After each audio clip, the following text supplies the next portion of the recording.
Welcome to The Checkout. We catch up with previous Add to Cart guests and ask them 5 quick questions to get to know them better and leave you with a little extra inspiration to get through your Friday. Here's your host, Bushy. Today's checkout features Matthew Pezzimenti, founder and director of Conversion Kings. Since 2014, they've been working on conversion rate optimization processes for leading Australian and international retail brands like Koala, StyleTread and Woolworths. Matt, thank you so much for joining us on The Checkout. We had a great chat in our main episode on everything conversion rate optimization. We really got into the depths of it. Well, probably didn't even get into the depths, probably scratched over the surface for you. But for me, it was a really great insight into conversion rate optimization, everything from the process to the tools to how to get started. But we're here to learn a little bit more about you. So I've got 5 quick questions. Sure, shoot. Number 1, what's the weirdest thing that you've ever bought online? All right. Well, part of our process at CK is we like to do what's called an empathy review, where we love to purchase a product of one of our clients to understand it. There was a new one that came across our floor, which was about medical marijuana. And I was like, oh, that's an interesting one. And using a bit of the Simpsons references we did before, I remember Homer Simpson, he had a little jar when he ended up having to use the same product that wrote, warning, things may appear to be more edible than they really are. And I guess I can testify that's as a result to trialing that product. But yeah, it was crazy difference of what's happened in the world, right? Just a few clicks and then bang, it gets delivered to your door, which is just incredible. There you go. Friday afternoon staff party. Well, not just yet, but yeah, it was a good way to learn about their process, that's for sure. Number 2, who is your favourite retailer? I've been doing retail for over 20 years, and the thing for me when it comes down to retail or retailers, which ones we love, it really just comes down to the ones that are progressive and trying to do something that's a little bit better. How can we become that little bit better than we were last time? And they're the retailers that really engage me to go, yeah, they're trying to deliver an amazing experience to their customers. And you can just feel that on the website. You can feel it when you go into the retail store. And they're the types of brands that, I love to hang out with because they're just always on the cutting edge. And how can we be better than we were yesterday? Anyone stand out to you? Oh, look, there's a lot in the market at the moment. I'm gonna defer that question, Nathan. I'm gonna be diplomatic and we'll step away from that one if that's okay. It was funny before when you said CK and I was like, oh, Culture Kings. Oh, no, Conversion Kings. Do you ever get mixed up? That in Calvin Klein. Yeah.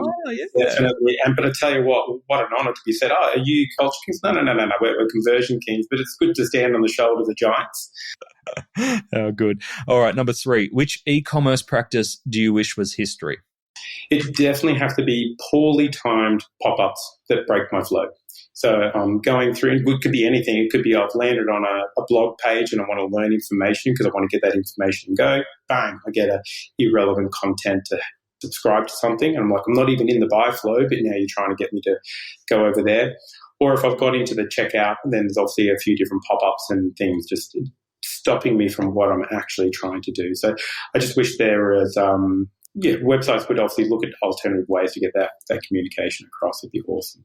And I can imagine you come up against or for consideration pop-ups in a lot of your conversion journeys. Are pop-ups ever a good idea? Yeah, totally. Yeah, but they've got to be used in the right application. Again, coming down to like why are we doing what we're doing? Like where's the problem?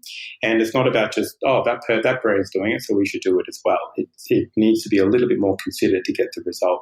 Like we can all have the same ingredients for the cake, but if we put the cake together in a completely different way, we're all going to get a different outcome. So it's just important to understand when to use them. Yeah, great. Bit of a baking theme coming through this chat. In more ways than one, there you go. Exactly. All right, number 4. Can you recommend a book or a podcast that our listeners should immediately get into? This is a good question. Just makes me realise I don't read as much as most people, maybe on this here as well. But you know what? The thing I take a lot of inspiration from is actually the Joe Rogan podcast, because he asks good questions and he listens and then he comes back with more insightful questions. And us as conversion experts, we need to be the best at asking the good questions, because the better questions that we ask, the more insight that we get out of it, the better we can help the customers. So, yeah, I take a lot of learning from how he constructs these questions and how he can double down on them. So I'm sure most of us probably jump onto that podcast, but yes, definitely a helpful one to pull some inspo from. He keeps asking to come on to add to cart, and I was like, Joe, you're not ready yet. Oh, good call, mate. Good call. Make sure he pays your fee too. All right, last one I have for you, Matt. Finish this sentence. The future of retail is? It's up to us.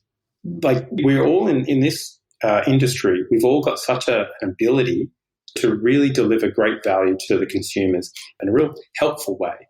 And sometimes we forget just the impact that we can have to individuals' lives by what we deliver as an experience on the web. And everyone today in retail, you're actually at the driving seat to see exactly how we can better this industry and better what we do. So I really feel like we've got such an opportunity and also a bit of a responsibility to make sure we deliver a great experience to everyone. Beautifully put. Matt, thank you so much for joining us on the Checkout. Very welcome, Nathan. Again, thank you for having me, mate. To hear more from Matt, jump back into episode 358, where Matt runs us through some of the most common conversion issues and how to fix them. He also gives us tips on ironing out your GA4 implementation. I mean, who doesn't need that?